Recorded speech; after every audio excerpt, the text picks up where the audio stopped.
ETF index mutual funds నేర్చుకుని stock మార్కెట్లో రాణించాలనుకుంటున్నారా? వెంటనే ఈ నెంబర్కి కాల్ చేయండి. అపాంగరేఖాభిరభంగురాభిః అనంగలేఖారసరంజితాభిః అనుక్షణం వల్లవ సుందరీభిః అభ్యర్చ్యమానం విభుమాశ్రయామః. శ్రీకృష్ణుని కంటి చూపు మన మీద పడాలి.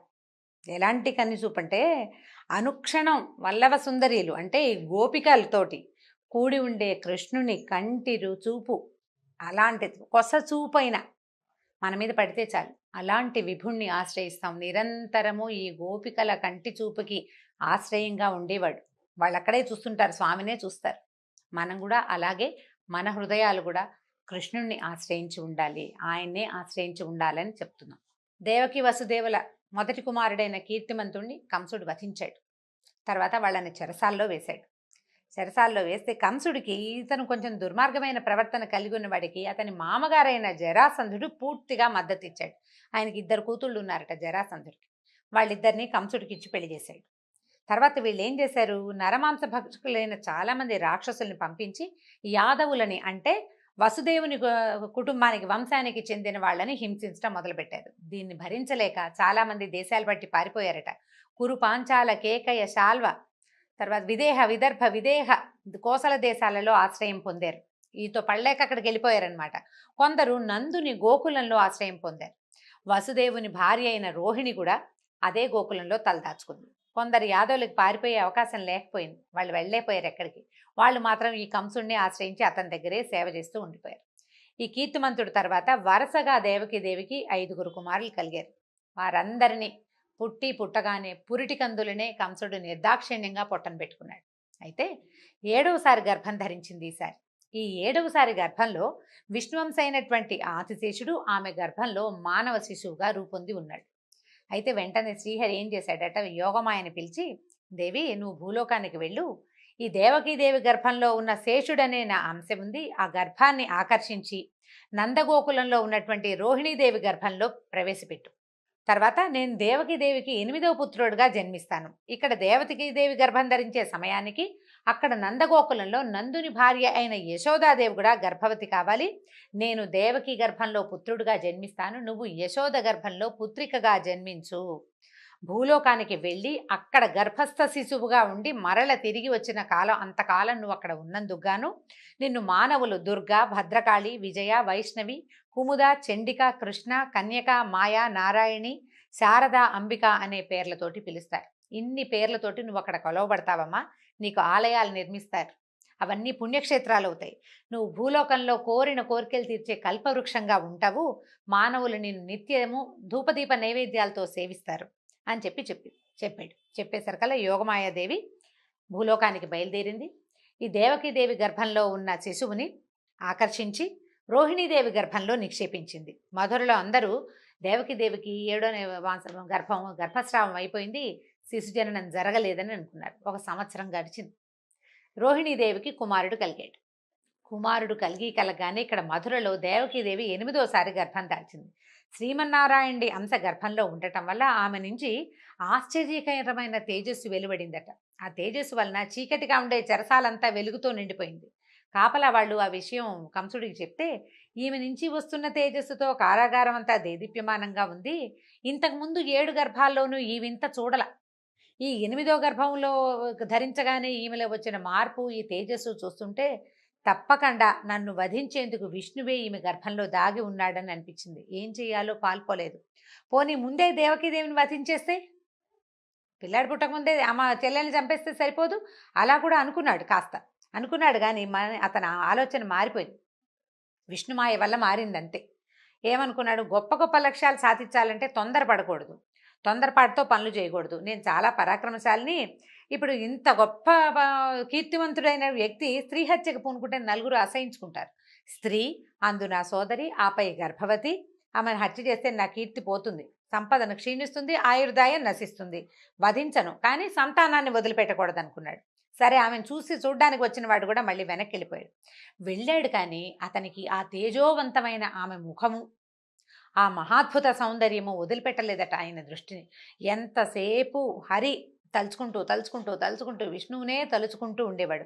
ఆయుధాలతో చేసిన గాయాల కంటే కూడా ఈ గాయం ఈ మనసు లోపల నన్ను చంపబోయేవాడు ఈ వెలుగులో ఉన్నాడు అన్న భావన అతన్ని చాలా బాధించిందట.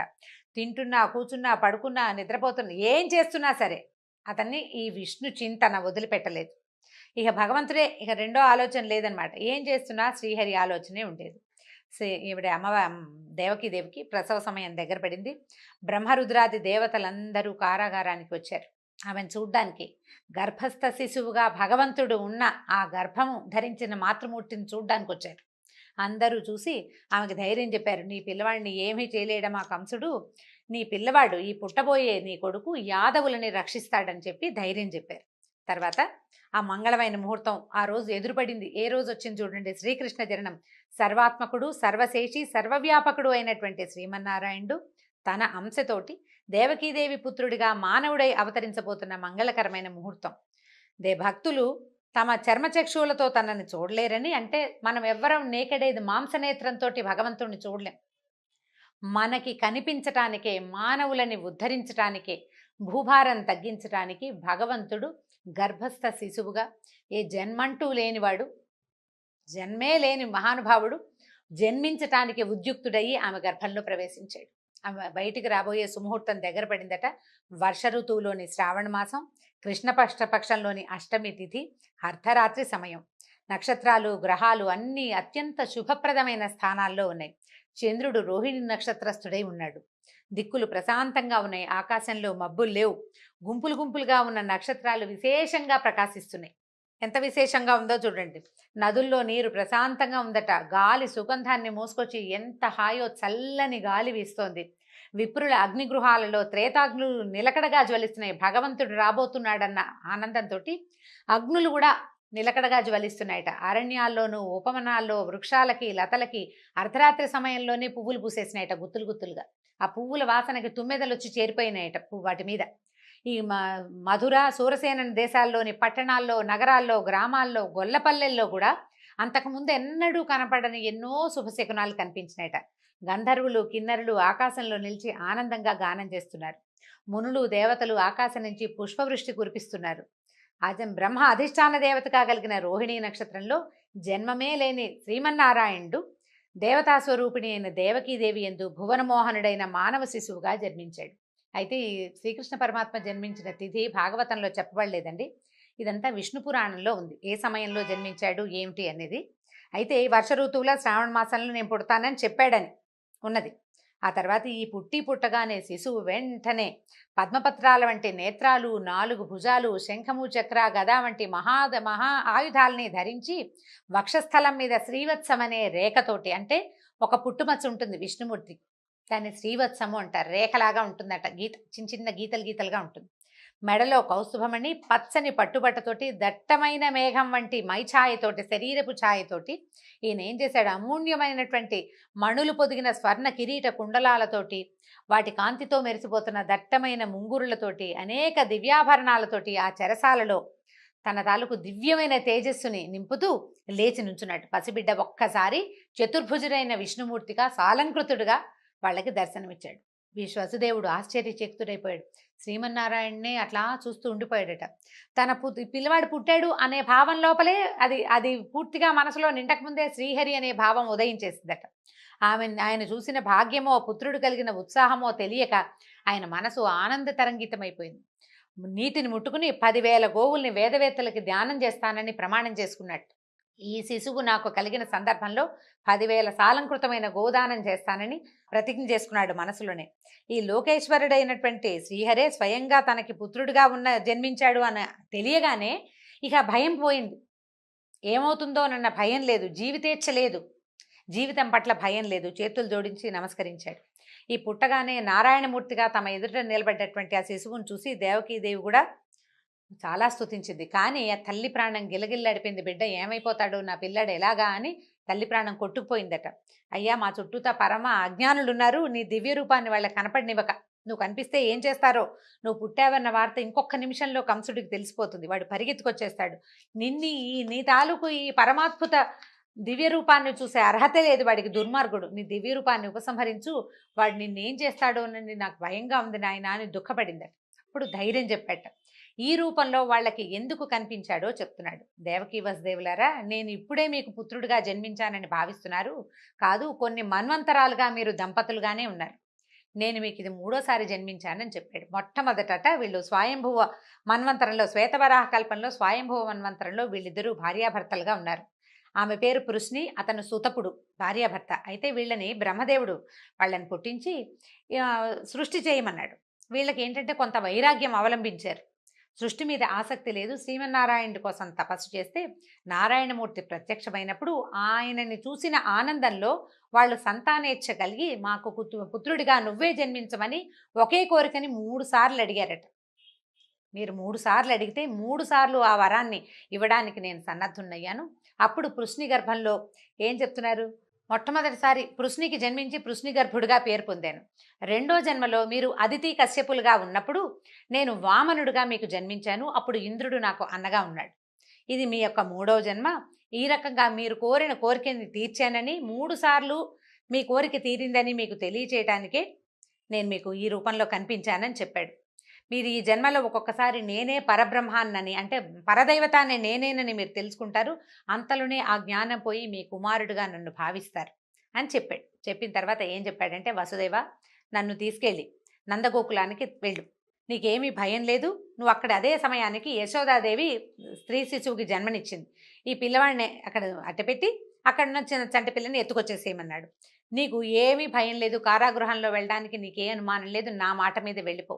ఆదిశేషువు బయట ఉన్నాడు, నీకు కావలిగా నీతో పాటు వస్తాడు అని చెప్పేసరికల్లా వెంటనే ఈ చతుర్భుజ నారాయణమూర్తిగా ఉన్నవాడు పసిబిడ్డ అయిపోయి కేవ్వమంటూ ఏడ్చాడట. ఈ నవజాత శిశువుని, అప్పుడే పుట్టిన ఆ బిడ్డను తీసుకుని వసుదేవుడు ముద్దు పెట్టుకున్నాడు. పిల్లవాడిని ఎత్తుకుని గుమ్మం దాటానికి బయలుదేరాడు. అయితే వీళ్ళు ఏం చేశారు? కాపలా వాళ్ళు కారాగారం బయట పెద్ద పెద్ద గడియలు పెట్టి గొలుసులు తగిలించారు. ఈయన కాళ్ళకి గొలుసులు ఉన్నాయి, బయట గొలుసులు, వాటికి తాళాలు ఉన్నాయి. కాలికి సంఖ్యల ఊడిపోయింది. తలుపు దానంతట అదే తెరుచుకుంది. కావలి వారంతా నిద్రాగతులైపోయి ఉన్నారు. అంతా విష్ణుమాయ ఆవరించేసింది ప్రపంచం అంతా.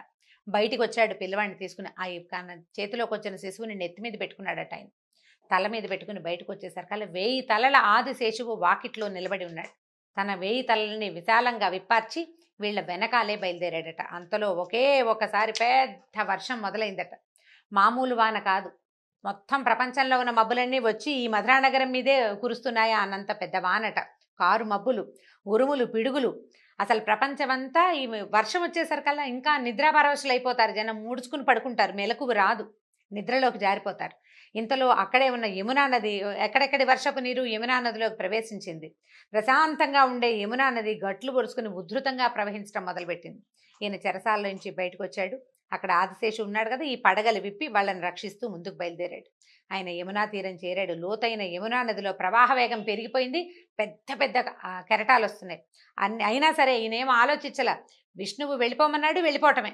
అడుగులు వేసి యమునలోకి దిగంగానే యమున, అంత పెద్ద యమున, రాముల వారికి సముద్రం దారిచ్చినట్టుగా ఈ యమునా నది అంత తరంగాలతో ఉన్నది కూడా ఆయన నడవడానికి వీలుగా దారిచ్చేసిందట. వాన పడకుండా ఆదిశేషువు శిశువుని తండ్రిని రక్షిస్తూ పూర్తిగా ఈ నందగోకులానికి చేరేదాకా ఆదిశేషువు వెనకాలే ఉన్నాడు. ఈ యోగమాయ ప్రభావంతో గోకులంలో అందరూ గాఢమైన నిద్రలో ఉన్నారు. పురిటింట్లో కూడా ఎవ్వరూ ఏ సందడి లేదు. యశోదాదేవికి తను బిడ్డకి ప్రసవించానని తెలుసు, కానీ స్త్రీ శిశువో పురుష శిశువో ఆమె మర్చిపోయింది. ఆమెకు తెలియదు. ఈ ప్రసవం చేసిన స్త్రీలకి కూడా పుట్టినవాడు పిల్లవాడా పిల్ల అనే ధ్యాస లేదు. అందరూ ఎవరి ద్వారాన వాళ్ళు మత్తులో పడున్నారు. ఈయన నిశ్శబ్దంగా తను తీసుకొచ్చినటువంటి నారాయణ నవశిశువుని అక్కడ పడుకోబెట్టి అక్కడ ఉన్న వెలిగిపోతున్నటువంటి బాలికని చేత్తో పుచ్చుకున్నాడు. తీసుకుని బయటకు వచ్చేసాడు. బయటకు వచ్చి మళ్ళీ మధురా నగరంలోకి దారి తీశాడు. నగరంలోకి వచ్చేసాడు. యమునా నది దారి ఇచ్చింది. ఆదిశేషువు కాపాడుతున్నాడు. కారాగారంలోకి ప్రవేశించాడు. మొత్తం తలుపులు అన్నీ యథావిధిగా ఎక్కడపక్కడ మూసుకుపోయింది. లోపలికి వెళ్ళిపోయి తన కాలికి సంఖ్యలు తగిలించుకుని పిల్లని తెచ్చి దేవకీదేవి పొత్తిళ్లలో పడుకోబెట్టాడు. పిల్లని నేల మీద పెట్టిన మరుక్షణంకే ఉవ్వుమని ఏడ్చిందట చంటి పిల్ల. పెద్దగా ఏడ్చింది. ఏడ్చేసరికల్లా అప్పుడే పిల్ల పుట్టేసిందని చెప్పి పిల్లవాడు పుట్టాడు అనుకుని కావలి వారంతా అరిచరిచి కేకలు పెట్టి బాకాలు ఊదారు. ప్రసవం అయిపోయింది. మహారాజు రావాలంటే పరిగెత్తుకుంటూ వచ్చాడట. ఆయన ఎట్లా పరిగెత్తుకొచ్చాడంటే, ఎప్పుడెప్పుడు తన మరణానికి కారణమయ్యేవాడు పుట్టేస్తాడో అని బెంగటిల్లిపోయి ఉన్నవాడు ఈ మంచం మించి లేవడం, ఆయన జుట్టు ముడేసుకుని పడుకున్నాడు. ఆ ముడి కాస్త ఊడిపోయింది. అపశకునం, రాజులు జుట్లు విరబోసుకుని బయటికి రాకూడదు. అడుగులు తడబడిపోతున్నాయి. మృత్యువు పిలుస్తోంది అనేసరికల్లా భయం వేస్తుంది. ఆ భయంతో అడుగులు తడబడిపోతున్నాయి. అన్నీ అపశకునాలే. వస్తూ వస్తూ బల్లలు కుర్చీలు తన్నేసుకున్నాడు. అంటే ఆ ఉధృతిలో పరిగెత్తుకొస్తూ అనమాట, ఉద్వేగంలో ఎట్లాగోట్లా పరిగెత్తుకొచ్చేసాడు. వచ్చిన తర్వాత తీరా చూస్తే ఏముంది, ఆడపిల్ల.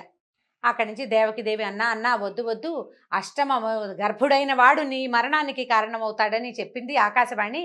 ఇదేమో శిశువు, స్త్రీ శిశువు, ఆడపిల్ల, ఇది నిన్నేం చేస్తుంది? ఇంట్లో పుట్టిన మొట్టమొదటి పిల్ల, ఈ పిల్లని ఏం చెయ్యొద్దని పమిటలో దాచేసుకుందట. పిల్లని ఇవ్వలేదు ఆవిడ. ఇవ్వకపోతే ఆయన బలవంతంగా లాక్కున్నాడు. నువ్వు నా పెళ్ళైనప్పటి నుంచి పుట్టిన పిల్లల్ని చంపేశావు, నేను ఒక్కసారి కూడా ఏమనలేదు. ఆడపిల్ల, ఈ ఒక్క పిల్ల ఇదే ఆఖరిది, నాకు 8దే సంతానం అని జ్యోతిష్కుడు చెప్పారు అందరూ. ఈ ఆఖరి బిడ్డనైనా నాకు బతికించి ఇవ్వమని ఆవిడ ఎంత బతిమలాడినా ఆయన వినకుండా ఈ కాళ్ళు చేత్తో పుచ్చుకున్నాడు. 2 కాళ్ళు పై ఎత్తి విసిరాడు అక్కడున్న ఒక బండరాయి మీదకి. ఈ విసరంగానే ఈ శిశువు రాతికి తగలేదు, ఎగరటం ఆకాశంలోకి ఎగిరిపోయింది. శక్తి స్వరూపిణిగా నిలబడిందట. ఎలా ఉందంటే ఘనమైన కిరీటము, అమూల్యమైన ఆభరణాలు, 8 భుజాలతోటి, దుర్నిరీక్షమైన తేజస్సుతోటి ఉంది.